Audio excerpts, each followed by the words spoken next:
Class of 2012, who will give a few closing remarks from the students' perspective.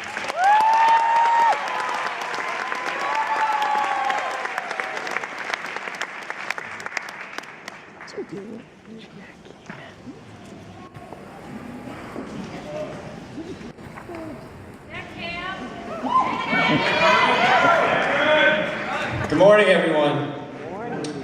They usually tell you that if you're nervous before giving a speech, to picture the audience in their underwear.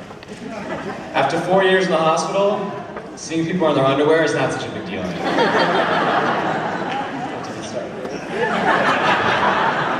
Exactly 4 years ago, I graduated college. I was young, wild, and free. I had some understanding of organic chemistry and physics, but I had no idea how many valves my heart had or what a CT scanner was. I was excited to start med school, but I had no idea what to expect, and hoped that I would just be able to figure it out. Fast forward 4 years to today, and now we're at a similar crossroads at the threshold of a 3 to 7 year journey called residency. I'm sure most of the people in the audience are familiar with the match process because you were on the receiving end of all that anxiety just a couple months ago. But that anxiety has turned down a little bit, but it's still there, overshadowed with a lot of excitement and curiosity. When I was a first-year medical student, I thought the 4th years were so wise and accomplished. Like being in the presence of one was like captivating. After being a 4th year myself, I can tell you I must have been a very naive first year. Despite surviving a rigorous curriculum here at Stony Brook, I did not transform into an all-knowing physician, unfortunately. But what we did do, and all we could do, was adapt.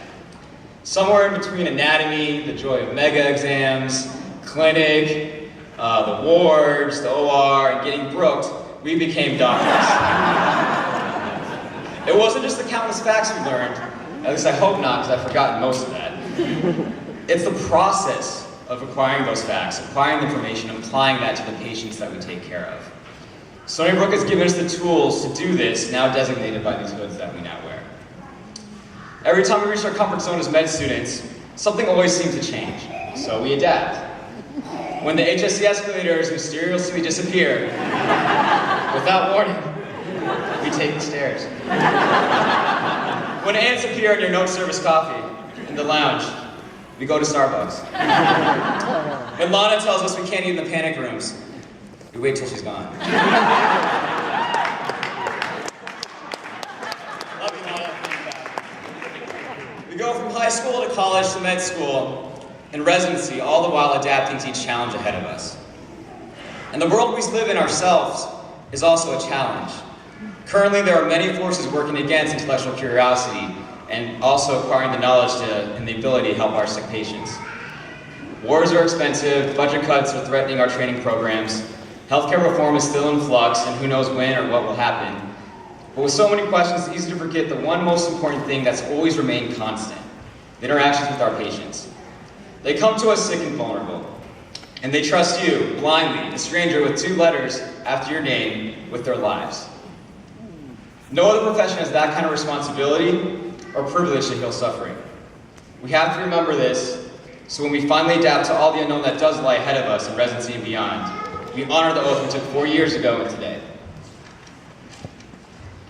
We will integrate ourselves into multidisciplinary healthcare teams, learn from our mistakes, teach medical students, avoid scudding them out, not yell at them for dropping sterile gowns in the OR on purpose,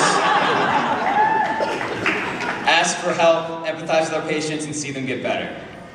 We will do this because we are the class of 2012, the best class that Stony Brook University School of Medicine has ever seen.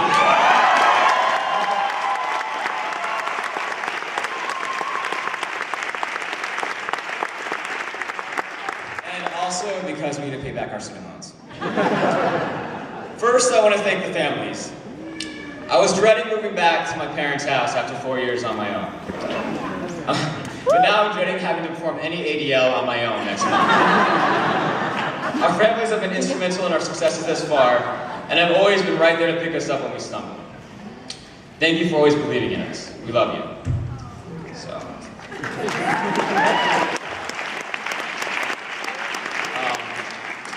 This is not the first graduation ceremony they've seen, but I think they're probably the most proud as they have ever have been today. After all, they get to add to adopt to the family, and they know we won't charge them a copay. And I got a lot of loans, so Mom, you're not clear yet. Thank you to our mentors, all the faculty, residents, and fellows. You became our role models here. You helped all of us find our passion within medicine and helped us pursue them, all the way up until the match 2 months ago. Thank you to all the staff in admissions, student affairs, the UGME office for all the things you did behind the scenes to get us through medical school. I say I have like 10 moms in all these offices, and they're always there for you if you just even need a hug or anything, so I really appreciate that, and we all do. Thank you for the administration, for listening to our concerns, and especially for putting up with me over the past 4 years.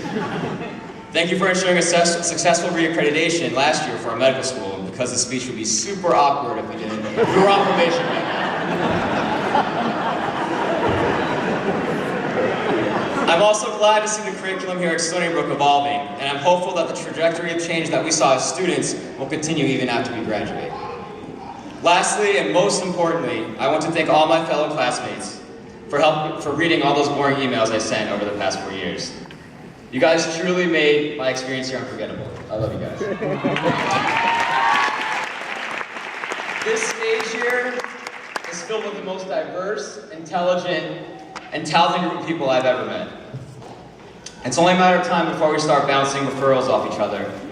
And I look forward to sharing stories about our successes in residency and beyond.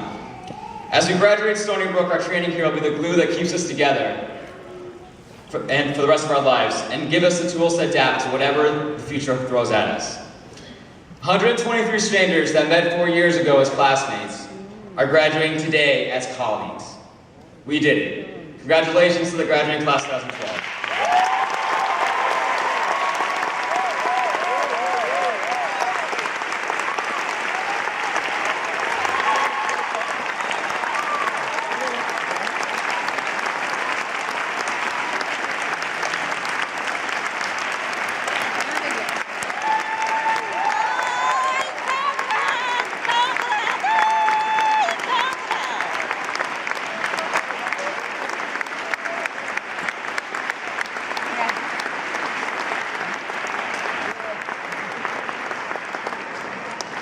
So this concludes our 38